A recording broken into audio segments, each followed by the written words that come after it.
ওম শান্তি। 7/3/2024 প্রাতঃমুরলি। ওম শান্তি। বাপদাদা মধুবন।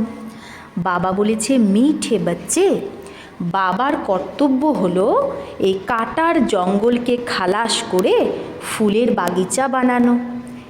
এর দ্বারাই নাম্বার 1 ফ্যামিলি প্ল্যানিং হয়ে যায়। তো বাবার কর্তব্য হলো কাটার জঙ্গলকে খালাস করে ফুলের বাগিচা বানানো, আর এর দ্বারাই কি হয়, নাম্বার 1 ফ্যামিলি প্ল্যানিং হয়ে যায়।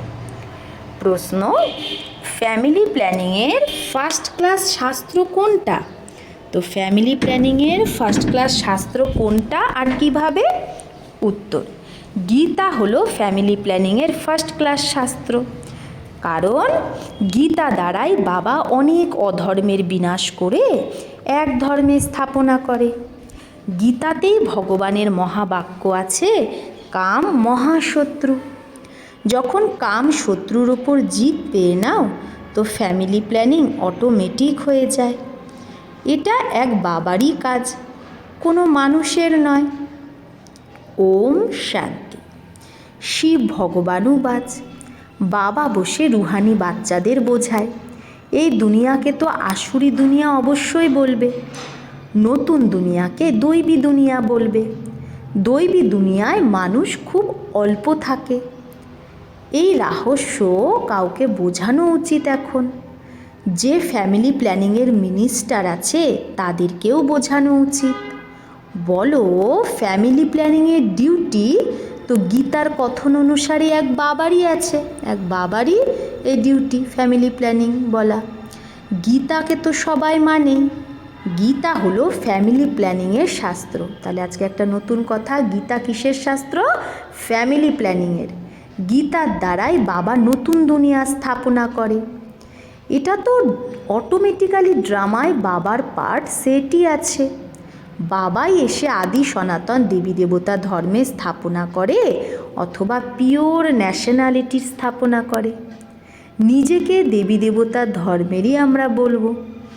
গীতাতে ভগবান পরিষ্কার বলে যে আমি আসি এক ধর্মের স্থাপনা করতে আর বাকি অনেক ধর্মের বিনাশ করতে। তো এর দ্বারা ফ্যামিলি প্ল্যানিং অটোমেটিক হয়ে যায়, নাম্বার 1 হয়ে যায়। সারা সৃষ্টিতে জয় জয়কার হয়ে যায় আর এক আদি সনাতন ধর্মে স্থাপনা হয়ে যায়। এখন তো অনেক মানুষ হওয়ার কারণে অনেক কিচড়া হয়ে গেছে। সত্যযুগে তো পশু পাখি সব ফার্স্ট ক্লাস হবে, দেখলেই একদম মন খুশি হয়ে যাবে, ভয় পাওয়ার কোনো ব্যাপারই নেই। বাবা বসে বোঝায়, তোমরা আমাকে ডেকেইছো এই জন্য যে এসে ফ্যামিলি প্ল্যানিং করো, অর্থাৎ পতিত ফ্যামিলিকে ফেরত নিয়ে যাও আর পাবন ফ্যামিলি স্থাপনা করো। তোমরা সবাই বলতে, বাবা এসে পতিত দুনিয়া খালাস করে নতুন পাবন দুনিয়া বানাও। সেটা বাবারই প্ল্যানিং, দেখলেই দিল খুশি হয়ে যায়। লক্ষ্মীনারায়ণকে দেখলেই তোমাদের মন খুশি হয় না? সত্যযুগে তো যথা রাজারানী তথা প্রজা সব ফার্স্ট ক্লাস হয়। তো এই ফ্যামিলি প্ল্যানিংয়ের যুক্তি ড্রামাতেই সেট আছে। তোমাদের বাচ্চাদের বোঝাতে হবে, পারলৌকিক বাবা তো সত্যযুগী প্ল্যানিং ফার্স্ট ক্লাস করে, কাটার জঙ্গলকেই খালাস করে দেয়। এই সারা খড়ের গাদায় আগুন লেগে যায়, তাই না? এই পুরো সৃষ্টিতে কী হবে, ভাম্বরকো আগ লাগ জাতি হে, আগুন লেগে যাবে। এই ধান্দা তো বাবারই। তোমরা কিচ্ছু করতে পারবে না, যতই মেহনত করো সাকসেসফুল কেউ হতে পারবে না, মানে বিনাশ কেউ আটকাতে পারবে না। বাবা বলে যে কাম বিকারকে তোমরা নিজের মিত্র ভেবেছ, সেটা তো বড় শত্রু। অনেকেই আছে যারা এই কাম বিকারের মিত্র হয়ে যায়। বাবা অর্ডিন্যান্স বের করে, রায়, তোমরা এই কামের ওপর জিত পাও, বিজয় পাও, তোমরা বোঝাও। বাবা বলে কাম মহাশত্রু। বেচারারা জানেই না যে ফ্যামিলি প্ল্যানিং কি করে হচ্ছে। এটা তো কল্পে কল্পে বাবা ড্রামা অনুসারে করতেই থাকে। আবার এটা হবেই। সত্যযুগে খুব অল্প মানুষ থাকে, এতে চিন্তার কোনো ব্যাপারই নেই। বাবা প্র্যাকটিক্যালি এই কাজ করছে। মানুষ তো কত মাথা মারে ফ্যামিলির প্ল্যানিংয়ের জন্য, লোক সংখ্যা কমের জন্য। তো বাবা বলছে এডুকেশন মিনিস্টারকেও বোঝাও, এখন মানুষের ক্যারেক্টার কত খারাপ হয়ে গেছে, কিন্তু দেবতাদের ক্যারেক্টার কত ভালো ছিল। তোমরা বেপরোয়া হোকার বাণী চালাও, মানে ভয় না পেয়ে নির্ভয়ে তোমাদের কথা বলো বলো। এগুলো কোনো তোমাদের মিনিস্টারের কাজ না, ফ্যামিলি প্ল্যানিং। এটা তো উঁচু থেকে উঁচু বাবার কাজ। বাবার তো কামবিকারের উপর জিত পাওয়াতে পারবে না। এই দেবতাদের রাজ্যে এক ধর্ম, এক রাজ্য, এক ভাষা ছিল, কত অল্প মনুষ্য ছিল, কিন্তু এই রকম যুক্তি দিয়ে বলা খুব কম বাচ্চারাই পারে। সেই নেশায় থাকে না অনেকের। তাদের এই লক্ষ্মীনারায়ণের চিত্র দেখানো উচিত। এই ফ্যামিলি প্ল্যানিং বাবাই করেছিল, এখন আবার করছে। এদের রাজ্য স্থাপন হচ্ছে লক্ষ্মীনারায়ণের।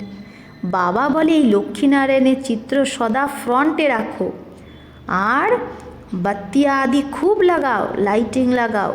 প্রভাত ফেরিতে এই ট্রান্সলাইটের চিত্র যেন হয়, যাতে একদম ক্লিয়ার কেউ দেখতে পারে। বলো আমরা এই ফ্যামিলি প্ল্যানিং করছি, যথা রাজা রানী তথা প্রজা। ডিটি ডিনাইস্টি স্থাপনা হচ্ছে, বাকি সব বিনাশ হয়ে যাবে। তোমরা বলো যে পতিত পাবন এসো, আমাকে পাবন বানাও, সেটা তো বাবাই বানাতে পারে। এক দেবী দেবতা ধর্মই পাবন হয়, বাকি সব খতম হয়ে যায়।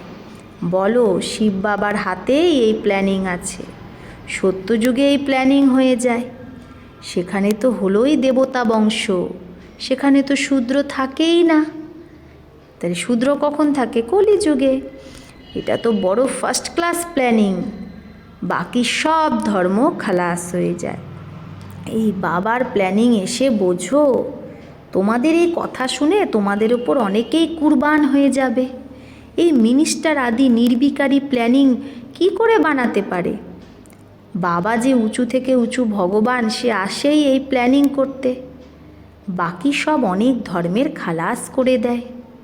এই কথা হলো বেহদের বাবার হাতে। এই ফ্যামিলি প্ল্যানিং এটা তো বেহদের বাবার হাতে আছে। পুরানি জিনিসকে নতুন বানিয়ে দেয়। বাবা নতুন দুনিয়া স্থাপনা করে পুরানোর বিনাশ করে দেয়। এটা ড্রামায় সেট আছে, বোঝানো উচিত।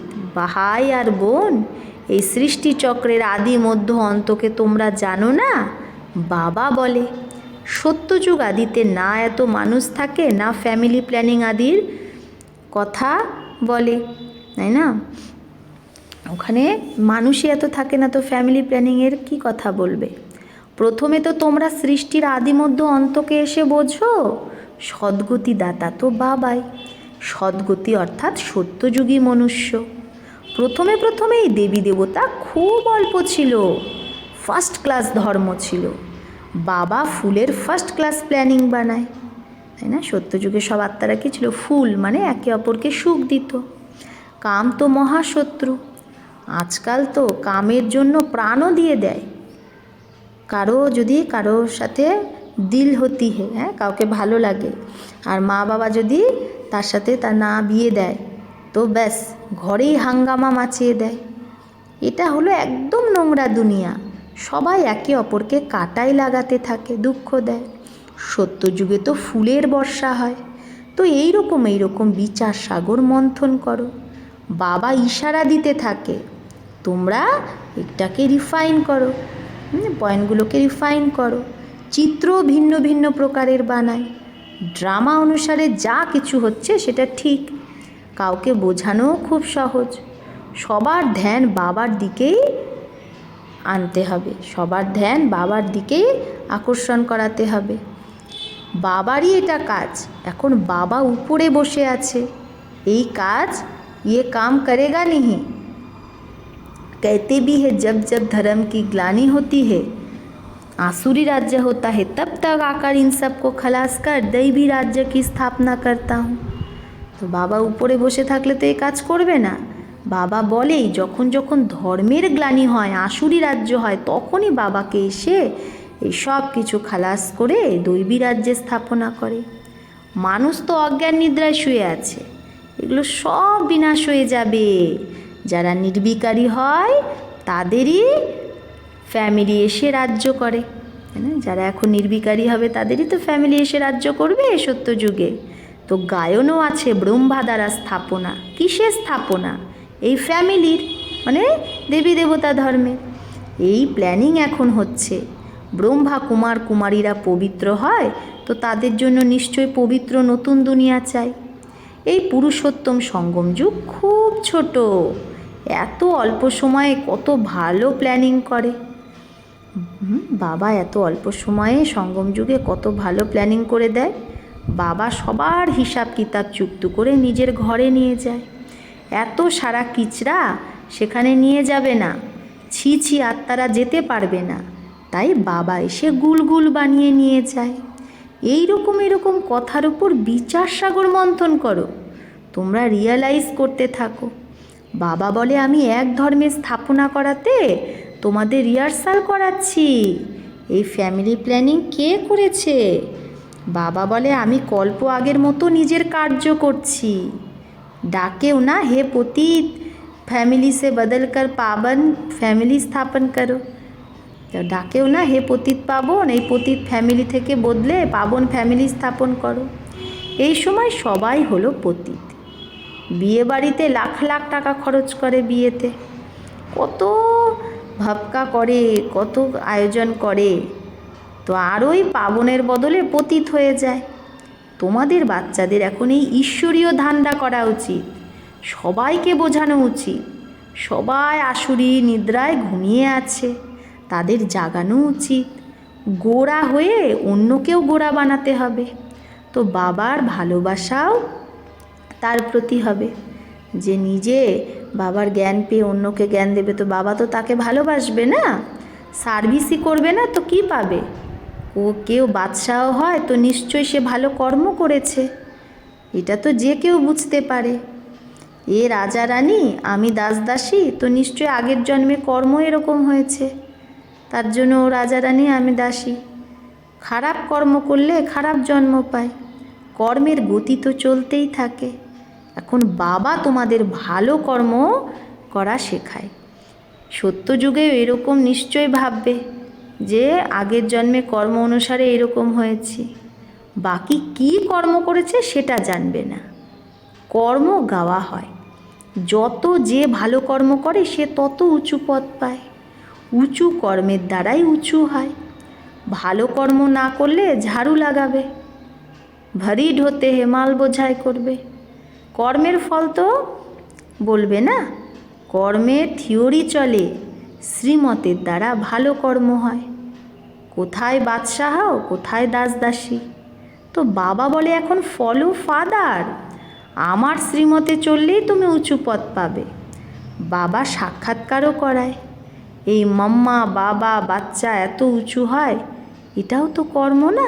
বলছে মাম্মা বাবা বাচ্চারা এত উঁচু পদ পায়, তো এটাও তো কর্ম। অনেক বাচ্চারা কর্মকে বোঝেই না, লাস্টে সবার সাক্ষাৎকার হবে। ভালোভাবে যদি পড়ো লেখো তো নবাব হবে, আর রুলেঙ্গে পিলেঙ্গে তো হোঙ্গে খারাপ, কান্নাকাটি চিৎকার চেঁচামেচি, হ্যাঁ ঝামেলা এগুলো করলে হোঙ্গে খারাপ। তো এটা তো ওই দুনিয়ার পড়াতেও তাই হয়, যে ভালো পড়বে সে ভালো পদ পায়, আর যে ভালোভাবে পড়ে না সে খারাপ পদ পায়, মানে তার পরবর্তীকালে সে কি চাকরি বাকরি পায় না, দুঃখ হয়।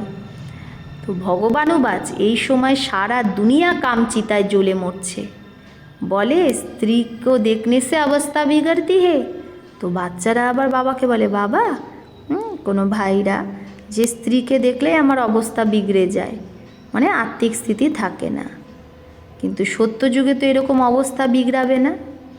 বাবা বলে নামরূপ দেখোই না, তুমি ভাই ভাইকে দেখো, তোমার স্ত্রীকেও কি দেখো আত্মা রূপে, ভাই ভাই রূপে দেখো। এটা বড় লক্ষ্য, বিশ্বের মালিক হতে হবে। কখনো কারো বুদ্ধিতেও আসে না যে লক্ষ্মীনারায়ণ স্বর্গের মালিক, বিশ্বের মালিক কি করে হয়, কি করে হয়েছিল। বাবা বলে আমি তোমাদের স্বর্গের মালিক বানাই। এই লক্ষ্মীনারায়ণ সর্বগুণ সম্পন্ন ছিল। আজকাল যাদের তোমরা নতুন ব্লাড ইয়াং জেনারেশন ভাবছো, তারা কি করছে? গান্ধীজি কি এগুলো শিখিয়ে গেছে? রামরাজ্য বানানোরও যুক্তি চাই। এটা তো বাবারই কাজ। বাবা তো এভার পাবন, তোমরা আবার 21 জন্ম পাবন থেকে আবার 63 জন্ম পতিত হয়ে যাও। বোঝানোর জন্য এতটাই মস্ত হওয়া উচিত, তাই না? আমরা 21 জন্ম পাবন থেকে আবার 63 জন্ম পতিত হয়ে যায়, তো বোঝানোর জন্য আমাদেরও চুস্ত হওয়া দরকার না? বাবা বাচ্চাদের বোঝাতে থাকে, বাচ্চা पावन हओ। अच्छा, मीठे मीठे सिकिलधे बच्चों प्रति माता पिता बाप दादा का याद प्यार और गुड मॉर्निंग। रूहानी बाप की रूहानी बच्चों को नमस्ते। हम रूहानी बच्चों की रूहानी माता पिता बाप दादा को याद प्यार गुड मॉर्निंग और नमस्ते नमस्ते नमस्ते। शुक्रिया बाबा, आपको लाख लाख शुक्रिया। धारणार जन्य मुख्य सार एक, নিজের অবস্থা সদা একরস অডল বানানোর জন্য কারো নাম রূপকে দেখবে না। ভাই ভাইকে দেখো, দৃষ্টিকে পাবন বানাও। বোঝানোর মধ্যে রুহাব ধারণ করো, আত্মিক বৃত্তি ধারণ করো, আত্মিক নেশা ধারণ করো। 2, বাবার ভালোবাসা পাওয়ার জন্য বাবার সমান ধান্দা করতে হবে। যে আসুরি নিদ্রায় ঘুমিয়ে আছে তাকে জাগাতে হবে। গোড়া হয়ে অন্যকেও গোড়া বানাতে হবে। বরদান, নিজের সরল স্বভাব আর শুভ ভাব দ্বারা ভোলানাথ বাবার ভালোবাসার যে অনুভব করে সেই আকর্ষণ মূরত ভব। নিজের সরল স্বভাব আর শুভ ভাব দ্বারা ভোলানাথ বাবার ভালোবাসার অনুভব যে করে সেই আকর্ষণ মূরত ভব। বাবা বলছে ভোলানাথ বাবার সবার প্রিয় ভোলে বাচ্চে। তো বাবা বলছে ভোলানাথ বাবার সব থেকে প্রিয় কে? ভোলা বাচ্চা। ভোলা অর্থাৎ যে সদা সরল স্বভাব, শুভ ভাব আর স্বচ্ছতা সম্পন্ন মন আর কর্ম দুটোতেই সচ্চাই আর সাফাই বালে হে। তাহলে যার সদা সরল স্বভাব থাকে, শুভ ভাবনা থাকে আর স্বচ্ছতা থাকে, কিসে? মন আর কর্ম দুটোতেই সচ্চাই সাফাই থাকে, এই রকম বাচ্চা আকর্ষণ মূরত হয়ে বাবাকেও নিজের ওপর আকর্ষিত করে। ভোলানাথ বাবা এই রকম সরল স্বভাব ভোলা বাচ্চাদের গুণের মালা জুড়তে থাকে। ভগবানকে ভোলাপান প্যারে। তো ভগবানের কি ভালো লাগে? ভোলাপান, যে সহজ সরল, তাই না? মন বচন কর্মে শুদ্ধ স্বচ্ছ। তোমরা বাচ্চারা নিজের ভোলাপনের দ্বারাই তো ভগবানের মোহ নিয়েছো, তাকে নিজের বানিয়েছো। তো আমরা বাচ্চারা কী করে বাবাকে নিজের বানালাম? আমাদের এই সরল স্বভাবের জন্য, আমাদের এই মন কর্ম বচন এগুলোতে সচ্চাই সাফাইয়ের জন্যই তো বাবাকে নিজের বানাতে পেরেছি। বাবারও বাবা ভগবানকে মোহ লিয়া, ভগবানকেও আমাদের প্রতি কি মোহে আবদ্ধ করেছি। তাই বাবার এরকম বাচ্চাই ভালো লাগে, আকর্ষণ বাবা এই বাচ্চার উপরই আকর্ষিত হয়। স্লোগান, নিজের চেহারা আর চলনের দ্বারা গুণ বা শক্তির গিফট যে দেয় সেটাই হলো শুভ ভাবনা, শুভ কামনা। নিজের চেহারা আর চলনের দ্বারা গুণ বা শক্তির গিফট দেওয়াই হলো শুভ ভাবনা, শুভ কামনা। তাহলে আমাদের কী করতে হবে? নিজের চেহারা আর চলন দ্বারা গুণ বা শক্তির গিফট সবাইকে দিতে হবে, চেহারা চলন দ্বারা। এটাই হলো শুভ ভাবনা, শুভ কামনা। আচ্ছা, ওম শান্তি।